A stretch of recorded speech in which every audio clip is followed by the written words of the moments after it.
Saudara, sebanyak 3 tower atau jaringan tegangan tinggi PLN kawasan Biren tumbang dan terbawa arus sungai akibat banjir bandang, sehingga menyebabkan listrik di sebagian wilayah Aceh padam.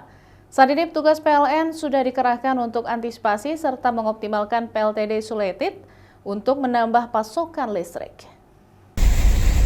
Sudah sepekan terakhir, wilayah Aceh dilanda hujan yang berpotensi menyebabkan banjir.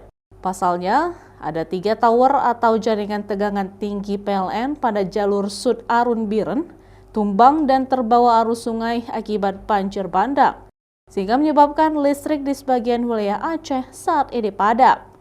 PLN Unit Induk Distribusi Aceh sudah menurunkan ratusan personil untuk pengecekan dan pemulihan listrik secara bertahap.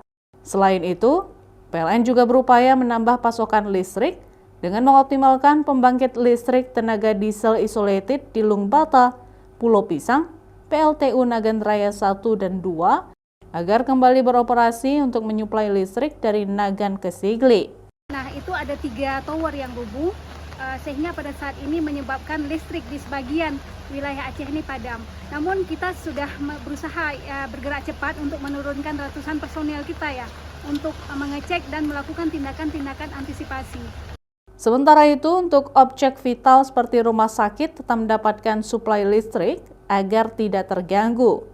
Untuk pemadaman listrik di kawasan Banda Aceh dan Aceh diupayakan segera kembali normal.